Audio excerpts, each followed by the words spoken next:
What's up? Welcome to Team Dirty Decks. Today we are going to be doing a One Piece card game set 3 tier list. This game has been taking the world by storm. It's climbing in your windows, he's snatching your people. The higher the leader is on the tier list, the more likely you are to see them in tournament, and the lower the leader is on the tier list, the less you have to worry about them, because even if you do sit across the table from them, you can probably just run your deck and still win anyways. We are basing this tier list off testing that we have done with set 3 in the One Piece card game sim and the meta that developed in Asia, because they already have played through set 3 and are currently on set 4. These are just initial impressions, but let's get this thing started, Kush. And I think we're going to be spot on. We're going to talk from the heart. We've been testing a lot. We're going to talk from the heart, and it's going to be 100% factual, 100% correct. Yeah. Whatever the heart says is really what's factual here. So first, I think that we should just start with the lower tier leaders, because those are going to be easier. It's usually a lot easier. Like, I'll just start with Odin first. Like, Odin, I think, is D tier. He just doesn't do enough in comparison to other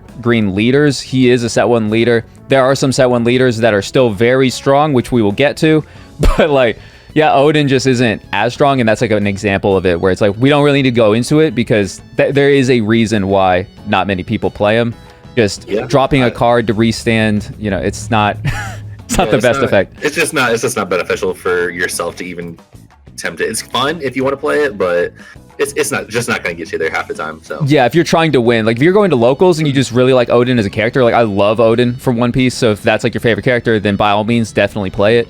Not only that, but like it forces you to drop a Wano card, and there's just so many better green cards. I don't want to be forced to like make a condition when it's, you know, crunch time. Yeah, exactly. It's still good. It's not like Uda, which Uda is basically a vanilla leader. It's kind of unfortunate. You can just make it like, we're the trash can tier. Yeah, this is the trash can tier. I'm just gonna change F to like trash can tier. Like, these are leaders where you should just avoid it. Honestly, they could have made this effect a 0 cost. It could have just been an activate main and then give a vanilla +2, and it still wouldn't have affected it that much. Like, maybe it's D tier now, but the fact that you need to spend Dawn to even give it +2 is crazy. To affect only your skill list, like, I'm chilling. Kind of outlandish. Same with King. King. Whoa! Hold up! Don't be talking about King like that. Whoa! Are you serious? King took a dub. King took a dub in Singapore. You got to put some respect on that man's name. Okay, but like, oh yeah, King is trash, guys. Yeah, I'm just joking. Like, don't listen to me. He's like, don't listen. It's like, I'm kidding, because it just sucks that you need, like, in a purple deck, the fact that it requires 10 Dawn is just counterintuitive. It literally doesn't make sense, because you're trying to minus Dawn all the time to get all your effects off. So it's like, it's very rare that a purple deck is at 10 Dawn. So King does what purple doesn't want to do. Exactly. That's it. It literally just works against itself. Shanks obviously D tier. Shanks, yeah, no, I think Shanks is. However, right, if Shanks was purple green, Shanks was purple green, he would be so much better. He'd be because then he would have access to the green film package also. Mm-hmm. And then his effect is even better. Like, it's actually pretty good now. Like, like you'll have 8K. Like you can play the Luffy, which plays the Zoro. The Zoro can become an 8K off of your leader effect. Like, it's just very solid. Like, realistically, it could have been much better. Sakazuki, I think, is D tier.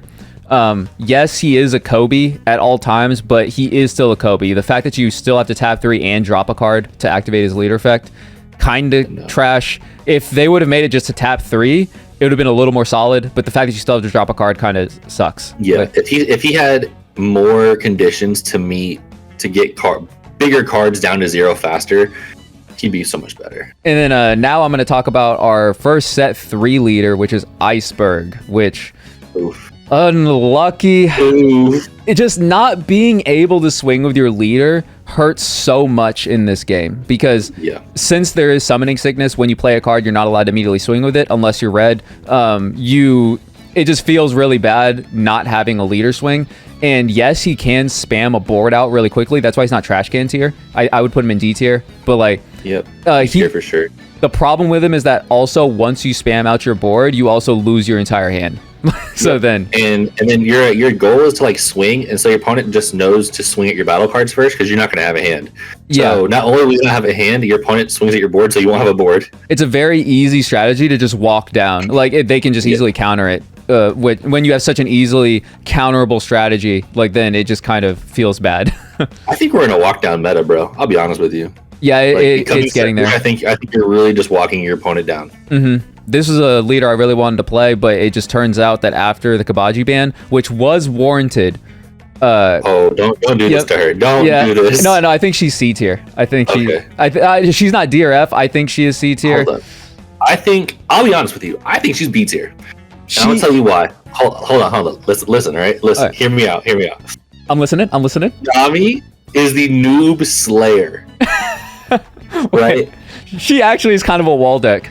Like if your opponent doesn't know how to play against Nami at all, you're just like, free GG's. Okay, I actually agree with that. I'll move Nami up to B tier also just because I really like this deck. You're gonna have to deal with 2 very hard turns where your opponent is swinging 5 big ass swings at you, and you're gonna have to survive that twice. Exactly. To be able to deck yourself out, and it's just so unlikely that it happens. But as Kush said, you can go to your locals and you can slap people around because if they don't know how to play against Nami, it feels very good. Yep. I'll be honest, I think you can go to a major tournament and easily top 64 with Nami just because people are not going to know what to do half the time. That's actually true, and that's proven. That actually happened at the beginning of set 3. Like, Nami was actually winning a lot of tournaments because people didn't know initially how to play against her, but then once people tested against the deck board and figured it out, they realized, even with Kabaji, like before they banned Kabaji, they were still like, oh, you just do this and you win. Oh, cool. Yeah. Kabaji, 100% D tier, bro. Yeah, that's why I was like, we didn't come back. It's a blue-green that affects your skillless cards.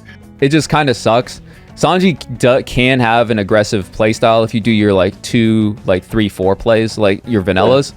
And it's a very interesting concept. It just doesn't do enough. I think Sanji can be very defensive if somebody like puts the package together and knows what they're doing. But at the end of the day, you're a 4-life leader that's not doing anything. Yeah. Blue Purple Kaido is like the one that you might argue is D tier, but I think it's C. I think it's still it's like decent. Hear me out, right? We're talking about set 3 meta, not set 4 meta. Right now, this deck is trash. However, in set 4 meta... Wait a second. Yeah, he doesn't have the starter yet. I mean, not the starter, the searcher. He doesn't got a searcher yet. Yeah, in set 4, however, this deck gets busted. Actually, yeah. Okay, in set... Also, yeah, no blue 10-drop Kaido either. Okay. This is actually a market watch, guys. Buy your alternate leaders now. Yeah, he doesn't actually do anything right now in set 3.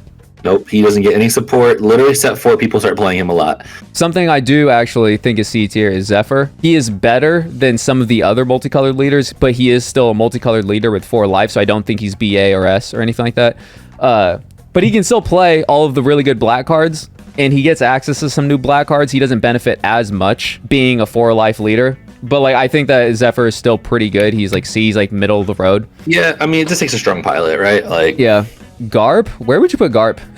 Okay. So here's where I'm gonna put Garp. Okay, I'm gonna put Garp as C tier in the beginning of the meta. And the reason I'm saying the beginning of the meta is because people are gonna play what they want to play, and that's the new shit. They want to play Ace, they want to play Nami, they want to play Whitebeard support, et cetera, et cetera. Once people get bored because the ban list doesn't change as of yet, people are just going to move back to it because you do get the best of both worlds. You get the best of all the black cards, you get the best of all the red card.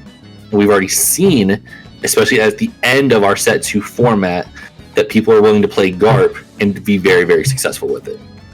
Yeah, that's why I want to at least put him like C, because that's why I always think about it, because I'm like, having access to the red and black color pools, like those are some of the best cards in the game. So it's just like, it's hard to say that he is worse than C tier. Like, I really think he starts off in C tier and then slowly moves to not S tier, but just A tier. Damn, you think he gets as high as A tier? I honestly do. Like, he gets Isho, and I think that card's broken. Yeah, Isho is really good. He gets all the good red support cards. This set, if they want to play them, they can. And I think that people are just going to move back to it again once the meta figures itself out and people get bored of playing all the same meta decks. Yeah, 100%. Because he does have a searcher if you play CP9 cards and stuff like that. It just kind of sucks because you can't really play the red searchers like Nami or Izo because you never really run enough. Like, you can't really run Whitebeard cards or enough Straw Hat cards to like justify it if you're trying to throw in a Navy package as well. You know what? I'm capping, bro. It definitely just only moves up to B tier. Yeah, I was like, I think that it's like it moves up to B tier eventually. If somebody can like solve it and figure out like a good ratio, like then maybe A tier. Like maybe there's something we're missing, and it's like maybe A tier. But I think that it moves up to B tier as the set goes. What do you think about red green Luffy, dog? What do you think about this deck? I think red green Luffy's effect should have been. I think it should have been like restand for 3 energy and not 4. I think making it restand a 5 cost or less for 4 energy just makes it terrible. This is what I call almost perfect design. Yeah, because like all the other leaders that are uber broken are just missing some small text like only Straw Hats or only Supernovas or only Whitebeards. I think that unfortunately he just doesn't get enough support in set 3. So yeah, he's just a C tier, right? Like no, you're gonna see maybe 1 or 2 people play him in your locals. You might see like 1 or 2 people play it at a regional. But you should clap it up, honestly. Yeah, I still like it's good because it has like red and green. Like red and green are really good color combination. We've seen that with red green law. So it's like, yes, it is a good card pool, but his effect is so much worse than red green laws. I'll put Arlong. I think Arlong is C. What do you think about green yellow Arlong? Okay. I'm gonna tell you this right now, right? Arlong is 100% B tier. Okay, convince me. You gotta work for it. Arlong is Doflo, yellow green basically, and it just gets the best of like both those colors. So you get the entire Big Mom package if you want. You have an ability to search with Pudding. You can then just start slamming down Cracker and Smoothie and whatever the other yellow good cards are that all have trigger, and they're all for 3 basically. Instead of paying 4 for them, you're just paying 3 for them instead, and they're coming in active mode.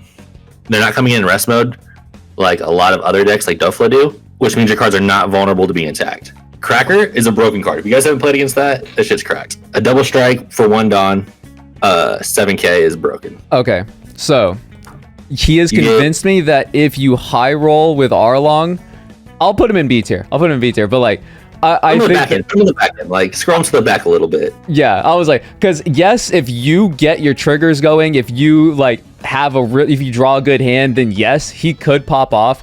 But I feel like once you run out of hand, you're just like you just are out of gas now, and then your opponent can easily walk you down.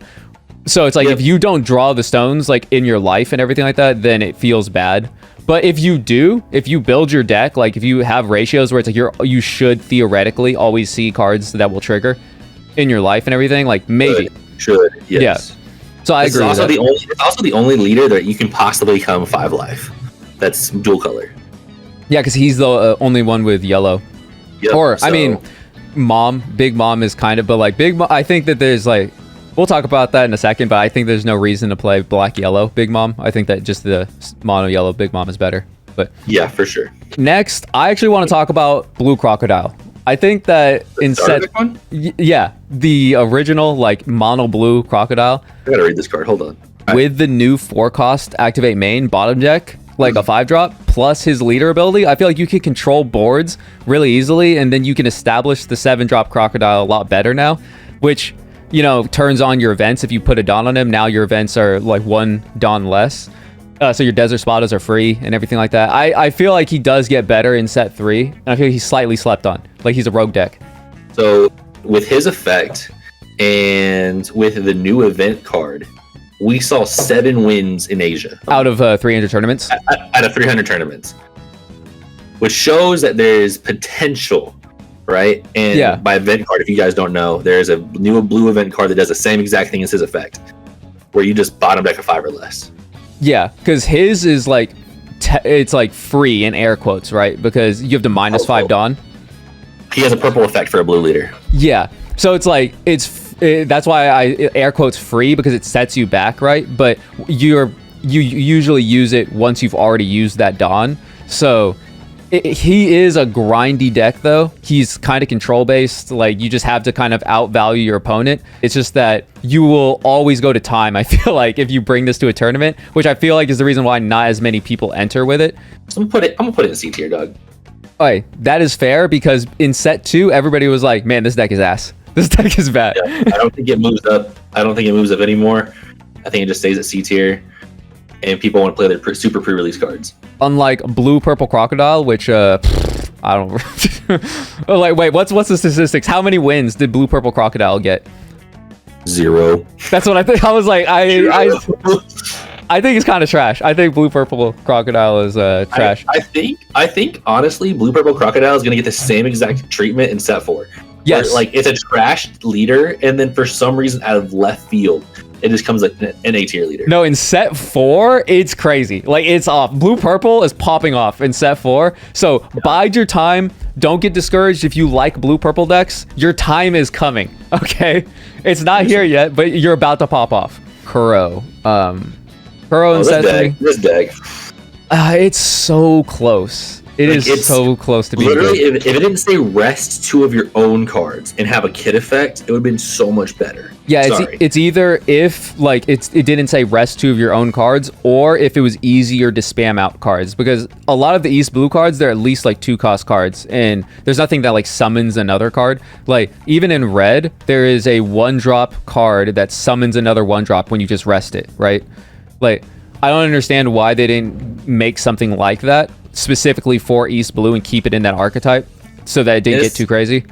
It's not even that the cards are bad, right? Like you have like Krieg is good. Jin is freaking cool. Like you can rest 2 of your opponent's characters and then basically just swing at them. Yeah. And then Searcher Nami, even though it's a 2-drop, it still isn't bad. Like the cards are not bad. I think that card should have been a 1-cost. It should have been a 1-cost. I will get it. Should have been a 1-cost. This is typical Bandai, where like green is just the shitter in some situations, where like other colors can do this for 1, basically this whole effect for 1. Yeah, and green has to play it for 2 for some reason, for no reason, basically. No, like literally, I talked about where like the 4-drop event card that we just got, where it's like 4 bottom deck of 5-cost or less. Yeah. I was like, if this was a red card, it would have been a 2-cost. Yeah. You would have bottom decked a 5, like a 5-cost for 2 energy instead. Bandai has the biggest boner for red, bro. Yeah. But that's why Kuro, I think, is a C tier. But if they made just ever so slight tweaks, this could have been like an A tier deck, like at least. Like, if it was, it's so close, man.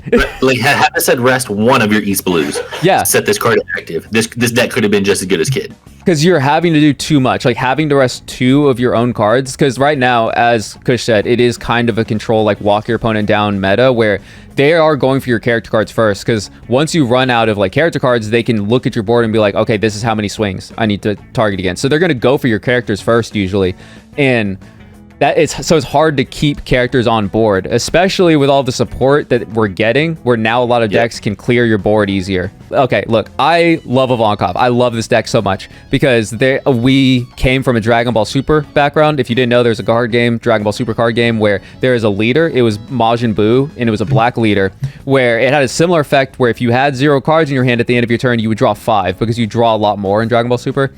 And then when I saw Ivankov, I was like, oh, that's Black Boo. That's literally my shit. That is my deck. So then I was playing Ivankov. It's a lot of fun. So I'm smoking something. I'm smoking the dopest copium, right? I thought Ivankov was like A tier in set 2, right? Even though I don't even know how real that is, but I thought Ivankov is like a pretty good deck in set 2. But in set 3, gets 0 freaking support. Gets 0 direct support, no impel down, no nothing. And so because it stays exactly the same while everything else gets better, it just inherently gets worse. So now I think Ivankov is a C tier in like set 3, which kind of sucks. Yeah. It's unfortunate, man. Yeah. Like red gets so much better just as a color, and you couldn't even give Ivankov like one extra blue card. Yeah, talking about blue players, I think now in set 3, I think Delflo is probably the best blue leader. I agree. I think Delflo is B tier. Yeah, but it's only because red is just so strong, bro. Red is just so crazy. But luckily, it's a new event card that it can happily use. Mm-hmm. The 3,000 worlds, that card is broken, and then you're just tempoing your opponent like before. You're playing 4-cost 6Ks every turn, and we've already seen in set 2 that Doflo can manage red currently. Yeah, it can. And that's why I actually think Luffy is no longer an S tier. This is going to be some, I don't know if people will agree with me or not. I think Luffy is at the top of A tier, even though he is like a red deck. But it's specifically because Doflo can kind of poop on Luffy. And then... I think Luffy's the bottom of A tier. Oh, so you don't like even think he's high? Yeah. Like, I don't think... Yeah, I was like in set 3, unfortunately, Luffy is nowhere. Like, Luffy has not been doing well. Like, he Luffy just kind of falls off. Luffy got less wins in the Asia meta than Crocodile. Damn, that is a stat. Yeah. That is a stat. Because literally the reason is because it's funny, Straw Hat was so good, it's so broken in set 2, but then Whitebeard generically just got a lot of good support because of Ace's release, which just makes it like people don't even play Nami Searcher really anymore. Which yeah, it's crazy. A $200 card, nobody plays anymore. Yeah. Or the parallel rare. That is what. Yeah, of course. But it's just funny. Like, that's just like crazy to me. That's why Luffy just kind of falls off. Unlucky. All right. So next, do you want to talk about some green? Do you want to talk about the fall of Kinemon?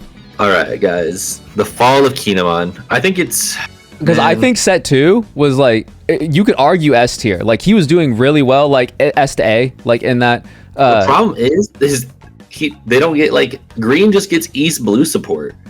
Like it gets no Wano support, so Kinemon just falls off, right? It gets no inherent leader support besides the Krieg, because it's just generic green. It really sucks, but I think Kinemon is B tier now. Yeah, I agree. I think it's the top. I think it's the top. Yeah, like he's still a really good deck, and you can still win with him in set 3 for sure. But like, I just don't think he just doesn't get any better, but he doesn't get any worse. You know what I'm saying? Yeah. Like, it just sucks because he's the same deck going into a set 3 format where there were a lot of decks that got boosts in power. Now I can see a world in which people will just play Kinemon or Kid or even Odin and just play the East Blue stuff and see what happens. I can definitely see that because people are already trying that with Kid with the film stuff. So how hard is it just to throw the East Blue stuff in there? Because you don't need Kuro to use the East Blue effects. Yeah, that's why I honestly think Kid is still A tier. Like, I don't know if you agree with me or not, but I 100% agree. Just his leader effect is so good. Like, in a late game scenario, and late game is becoming a lot more important now. Yep, in a set as a set 1 leader, a leader that can restand by just trashing 1 card and tapping 3, you basically just attach 7. Yeah, it's literally just 2 12k swings. Like, so late game, when you've cleared your opponent's board, they have no more blockers. Like, you both only have like 2 cards in hand at this point. Like, now you have a double 12k swing. Like, and you can go for game. Like, you're still lethal by just having your leader. I will say, shout out to the guy that topped with Film Kid. However, I think that deck is completely trash in set 3 meta. Yeah. Like, that deck holds back Kid's potential so much because you're making fair plays. And by fair plays, I mean you're tapping energy that is sufficient to what the card is. So you're tapping 4 for a 4. And that doesn't that does what a 4 is supposed to do. Yeah. Does that make sense? When you're you're having so much more, like, there's so many more unfair plays where it's like, man, that's broken. Like, you want to play like 10 drop Big Mom where you're like, that's not fair. Like, my opponent trashed life, I ramped a life, and now I have a 12k on board. Like, that's not fair. Then next, we'll go Magellan. I think Magellan... B tier, dog. B tier, for sure. I think Magellan, and then Kaido's kind of close. I mean, they both have the same card pool, right? And they're both trying to do the same thing where they're just trying to high roll you. But I think that Kaido's better than Magellan. I don't think it's A tier, but I think Kaido is better. Like, he's above Magellan. I think that... it's just going to be the pilot specific. It's going to take somebody to see a very good line of like matchups and just high roll the entire time for these decks to do good. Hell's Judgment is a broken card. Yeah, it's very good. Very good card. And they can both play it. I mean, you're just dealing with the same deck. I think it just goes in A tier good. Like, I don't think it gets any worse, but... Oh, so you think Kaido goes in A tier? I think they both go in A tier, bro. I think Magellan... I think you just throw Magellan in the back of A tier.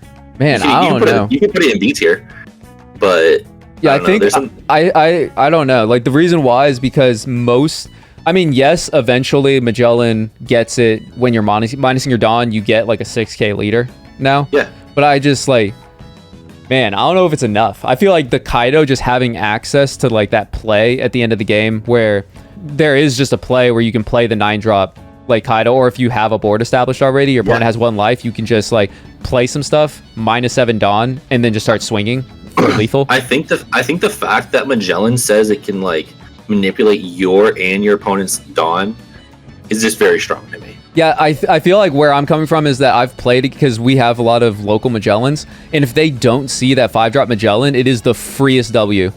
Oh, it is so free. This is true. And then that's why I'm like, if your entire strat is based off of seeing one card in One Piece, in the One Piece card game, it feels bad. Yep. But it's funny because Red will find it right away. Yeah, Red will find it. Red will have Buggy, Red will have Izo, Red will have 4 searchers that also are 3 2K. Oh my god, it's so good. Red is so good still. The fact that all purple has Queen, it has King, and it has the 9-drop Kaido, those decks need to be respected a little bit. Yeah. So I'm going to go ahead, especially because somebody like that regional deck also, I really liked the ratios in that Kaido deck where I was like, you know what? I respect Kaido. I think it's A tier. I think it's a really good deck. Then next, we can talk about the starter decks because we're not going to get them because me and Kush are going to be going to Gen Con. That's also why we're taking a look at all the leaders and making this tier list. It's not Gen Con? It's Gen Con. It's not Gen Con? It's Gen Con, I swear to Oh my gosh. So like when at Gen Con, you won't have access to the starter decks yet. They're coming out afterwards. The week after. Yeah, literally the week after. So That's Black, fun. Luffy, and they're not actually in trash tier for people looking at the screen. I'm just pushing them up. The Black Luffy and Yellow Yamato, yeah, they're coming out a week later. Look, I have only been testing Black lately, and Luffy is very interesting to me. Luffy does not have a once per turn effect. Luffy has if I have Kuzan on board and I throw down Shanks, I have 5 Dawn attached to my leader. Yeah, the fact that like if you pull off the combo in Black with this leader, you not only have like a bunch of 10k characters on board, you have a 10k leader basically because you'll just attach all those Dawn if you can blow up their whole board. Where would you put it? Because you play Black like a lot. Like that's like your color for this game. He's not higher than Lucci, and I don't think he's higher than Smoker. So I'm gonna put him in B tier. That's fair. Same with Yamato. I think Yamato is B tier, and it will top more here, just because there are so many people that like love this character. So there's gonna be a lot of people who are just like Yamato players. Actually, first we could talk about Big Mom. I think Big Mom is also B tier. Like Yellow. Yeah, Yellow Big Mom. Bro, I don't like every time I read these 2 yellow Big Moms, they're the same effect. Yeah. One is mono and one is just not. It's funny because I think that Black Yellow Big Mom is at the top of C tier. And the only reason is because, yeah, they're basically the same thing, except one's a 4-life leader. Yeah. I think we can just put one in like the bottom of B tier and the other one in C tier. Yeah. But then we have the actual competitive yellow deck, like for this format. Even though the card pool is still kind of small, I think Katakuri is A tier. Like bro, 100% A tier. Like he's at the top A tier. Bro, I'll be honest with you, he is so close to S tier. Yeah, he is pushing S tier. If he had just a better card pool, he would for sure be S tier. I know what you want to say. You want to say if Red was weaker? Yes. If Red was weaker, Katakuri would be insane. Because as we were talking, we've talked about this before, where it's like most of the stuff that you do in yellow is still kind of just fair. It's not like, man, it's not something that makes your opponent like read your card. Like, is that really what that does? Like, they will have to reread the effect. Like in Red, you will do shit sometimes where your opponent's like, that can't be the real effect. Like, yeah, that's not real. I like the one Dawn 7k leader. I like access to Cracker, Big Mom, and Rush Katakuri. Soul Pocus is another card I'm just like a really big fan of for some reason right now. Yeah, it's like cool if it's funny because the 7-drop Big Mom exists, which is the Soul Pocus, except it's a body also for 2 more Dawn. All right, so now we're in the heavy hitters. This is what I call them. Like these are the big boys. Okay, that's why. All we have left is the big boys. Yeah, all we got left is we have Zoro, Red Green Law, Smoker, Lucci, Whitebeard, and Ace are the leaders we have left. God. Okay, let's talk about Smoker because Smoker is a set 2 deck. Yeah. He just goes in B tier. He goes like very close to like the top or like the middle of A tier somewhere because Black just gets a crazy card called Isho in Virgo, and that makes Black really, really insane. But then we have, Lucci, which is just, it's funny because the difference is that Smoker's effect is like okay, but then Lucci's effect, especially late game, is just insane. This is the real difference, guys. Lucci top 20 or Lucci won 25 tournaments in Asia. Smoker only won 7. Yeah, that's like the overwhelming difference. That is the numbers. That is the statistical fact that happened in set 3 format in Asia. So I think Lucci is S tier. I've been playing the shit out of Lucci. I think he's S tier 100%. He's so good. He's the back of S tier because red is so good. Yeah. But he is so strong that I really think Gen Con is going to be...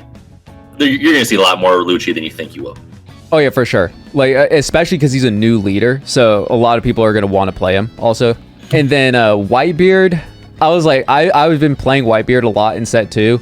And he does get support. He does get better still because of Ezo and all of that. But with Moby Dick plus Ezo, like, Whitebeard is his own tier. Like, he is completely broken, and it is fair that they banned Moby Dick. It was pretty toxic. He was winning every single tournament that like happened. But then without Moby Dick, he is still very consistent. He is still really good. But Whitebeard has the thing now where we are in a meta where people are just kind of like waiting stuff out. They're making sure it's safe. They're just clearing your board. And in this meta, Whitebeard is going to go to 0 life eventually. Like, even if you can drop 4 Whitebeards in a row, and Black will answer all 4 of them. I mean, like, this is a crazy scenario. Like, but it's like, imagine you play 4 Whitebeards in a row. Black will clear all of them, and then you'll still go down to 0 life eventually. Yep. And it's literally happened. Like, I played Whitebeard versus Kush, and then he cleared 4 Whitebeards in a row and then won the game because he just walked me down. Eventually, I had to go to 0 life. Yep. So, I just think Whitebeard goes in front of Lucci just due to the fact that it's red. Yeah. No, like, I think he's still S tier. It's funny me saying that. I'm just like, he's just not as good as the last 3 decks that we have. Like, but he's still broken, is what I'm saying. Like, he's still like very consistent. But now, let's talk about law. Yeah, red green law.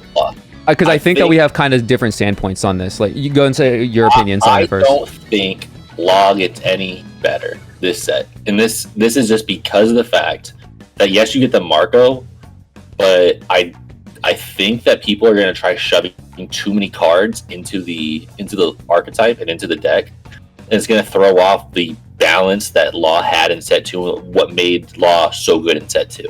I think you're going to see a lot of people try, and you're just going to find themselves reverting back to set 2 law, which means the deck doesn't get any better, but it doesn't get any worse. So it goes right in front of Whitebeard. Yeah, I was like, I think it's still S tier. Like, red green law, I've seen people do crazy shit where like they already had some cards on board. I literally I saw this during a tournament.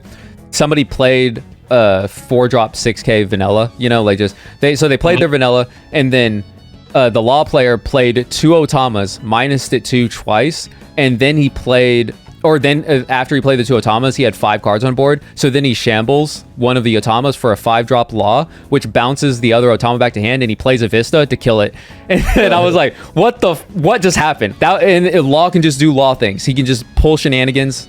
So that's why definitely S tier. He's still really good. Yep, and then Ace. Ace, okay. I think after playing this, I played a lot last night. Okay, I think Ace is the second best deck in the format right now.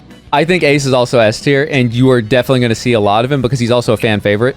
Yes, he is. He clears boards. Like, he's very versatile. You will also, you're going to struggle because you can build an Ace deck however the hell you want. Like, whatever your play style is, he is kind of like a red control deck at the end of the day. He can't go super aggressive, but you can. As long as. No, go ahead, sorry. I was like, you can build him more towards just your leader, or you can like kind of play to establish a board as well. But he has so many good event cards. Like, he's so good, and you can build. He's very versatile. The fact that Flame Emperor and Fire Fist exists just means that boards will not exist. You can play your bombs and they will die. And if you're not playing red with Rush, you might not even get a chance to swing with those cards ever. Yeah, like I literally, I was playing against Kush, he was playing Lucci, and then he played the 10-drop Kuzan, and then I played Otama into Flame Emperor, and then you just kill Kuzan. Like, with 2, like, Wall also, now your leader is a double attack, like 8k, like base, which is just kind of very difficult to get out of. And then the fact that Ace can also combo event cards on swing, he is the only leader, or he's the only card in the game right now that can combo when they're attacking also. Yep. So if you're tapped out, you can become a 6k if you need to get out of it, 7k if you need to get out of it. Yeah. By getting rid of those event cards. If you, if you just had all event cards in your hand, and then you already distribute your Dawn to all of your character cards and your opponent has no blockers left to 0, you can just drop your entire hand. And then people won't see that coming at first. Like, especially in the beginning, they're going to be like, oh yeah, he's got 6 cards in hand, but 0 Dawn. Like, okay, but all 6 are event cards. So like my leader is actually an 11k swing. Yeah, ace is broken. Play this deck. Play this deck. And then now we've saved the best for last. Zoro, even though he is a set 1 leader, is still the most broken deck in the game. Like, I got support set 3. Yeah. With the addition of Izo and Buggy just makes him even more consistent than he already was. You still play Curly Dadan. You still but the thing is, you don't even need to play Searcher Nami anymore. You just play Izo, Buggy, and then you have Whitebeard Pirates event cards to find off of Buggy, but then you can also just play that to search more Whitebeards, and you're always going to see your 9-drop Whitebeard. Like, you're always going to see the Rush Zoros. Yeah, like, because you just play 4 Rush Zoro, you don't need to play 4 9-drop Whitebeard anymore, and you'll still see all 3 of your Whitebeards just from how many searches you get. Yep. Yeah, deck is absolutely cracked, and the biggest plus that the deck has is that all of your 1Ks now, or all your 1-drops are relevant. Yeah. All of them are swings. Every single one of them. It's so crazy because whenever you see a card, that card is actually +1. So Curly Dadan is a 4K base. It's just Buggy is a 4K base. So you're literally just playing cards that replace themselves, like that also are threats. And it's very oppressive. My theory is that I'm going to be taking Zoro or Ace. Those are like the things that I'm picking between. I think honestly, I think you should take Ace. 100%. I think Ace deals with Zoro a lot better than any other deck does. I'm gonna go on a hot take and say Lucci wins Gen Con. He might. I wouldn't put it past. My prediction is that one of these 5 leaders on top is going to win Gen Con. Yeah. Yep. 100%. Because it's like these are the best decks in the format, in my opinion. Like these top 5. Well, thank you very much for watching. That is our set 3 list. Video was a little bit longer than I wanted to, but also we just really like this game and we kind of talked about him a lot. So thank you very much for watching, and we'll see you in the next video.